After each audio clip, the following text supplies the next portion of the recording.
Alright, we're going to work on our same topic of arithmetic sequences, but this time we are going to be summing them.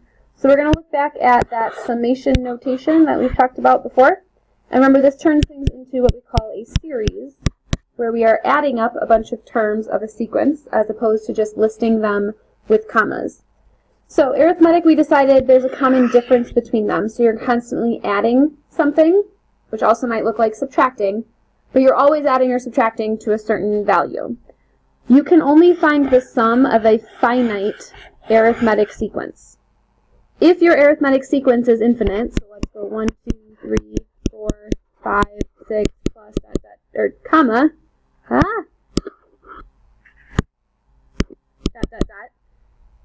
if you kept adding a finite sequence, you would get infinity. What you can do is called a partial sum, and say, for this finite sequence, I want to find, let's say, the 10th partial sum, which means add up the first 10 numbers. Because we know if we add up all of the numbers, we're just going to keep getting bigger and bigger and bigger, and we're going to go to infinity.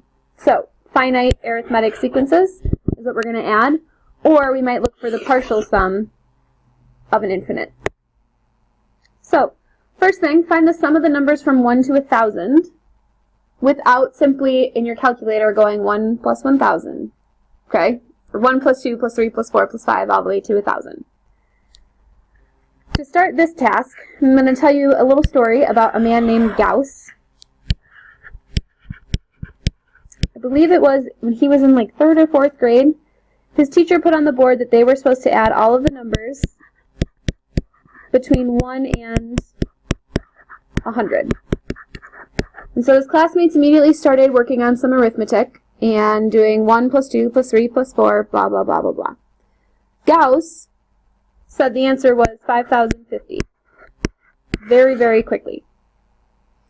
To his teacher's amazement, he had found a pattern to help him in figuring out this sum. What he did was he took 1 plus 100 and recognized that that's 101. Well, 2 plus 99 is also 101, and 3 plus 98 was 101, and 4 plus 97, and 5 plus 96, and all of those numbers kept meeting together until he got to the number 50.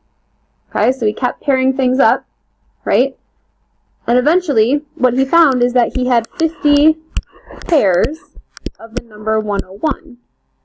So instead of doing repeated addition, he simply multiplied by 50 and got 5,050. So using that similar logic from Gauss, who mathematically I think was like 8 or 9 when that happened, if we wanted to add all of the numbers between 1 and 1,000, using Gauss's shortcut, this is going to be 1,001, this is going to be 1,001, how many times is that going to happen? Well, if you were to keep coming in from the outer sides, right, 3 and 998, 4 and 997, eventually you would meet up and you would find that you had 500 pairs of 1,001s. So, to get our sum, we can simply go with 500,500. Now, how does that help us? Well, what we did there is we took our first term plus the value of our last term,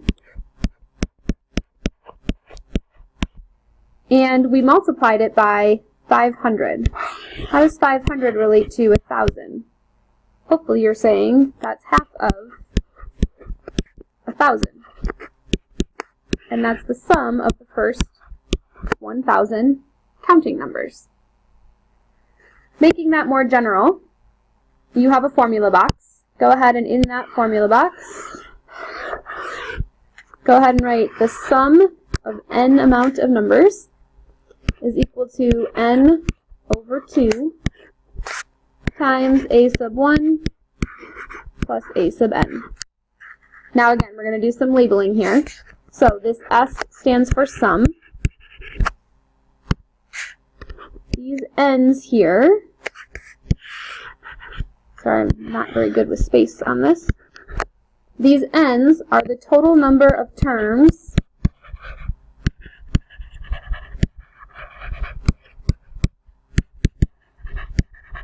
being added.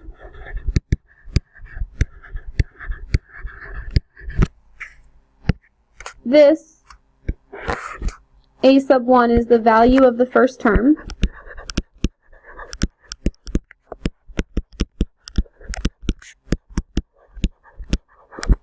This is not always n equals 1. We're going to see that in an example here in just a second. The ones that we just did, n was equal to 1, right? We started with the first term of the sequence and went from there. Finally, this a sub n is going to be the value of the last term added.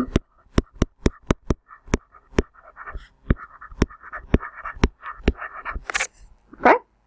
So get all those labeled on there, and then we're going to use that formula. You might want to copy it over to the next page of your notes. I'm not sure where that formula box is in your notes packet.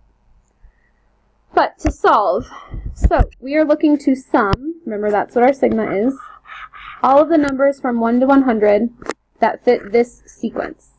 Now, you could list out that whole sequence, okay? And if we start that sequence, we know it's going to be, we plug in 1, we're going to get 5, 8, 11, 14, dot, dot, dot. This is arithmetic, right? We can see this as d times n plus c. So this is going to be 3n plus 2.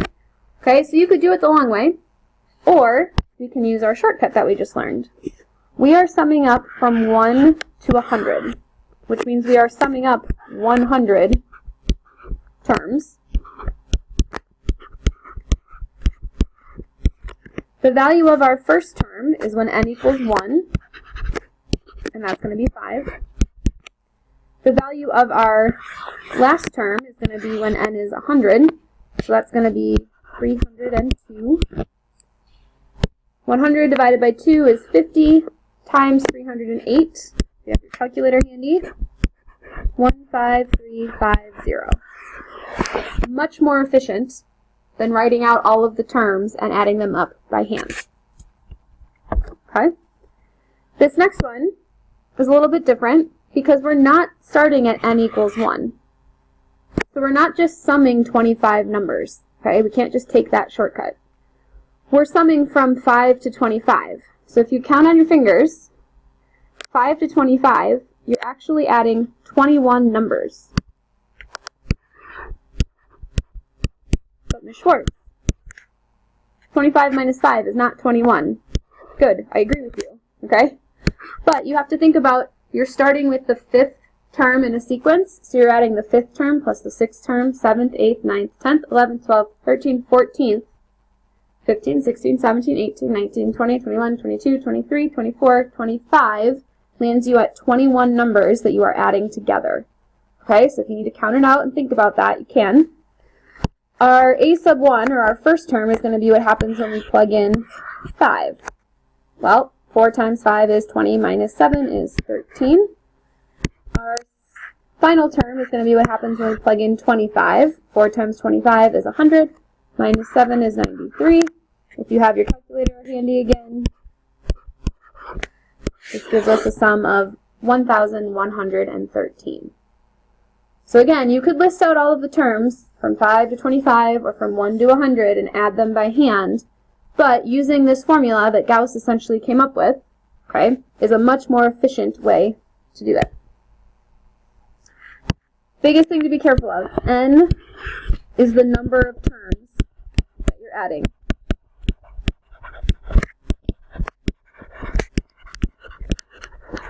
Okay, so in that last one, remember, it was 21 terms that we added together, not 25, because that was the top number.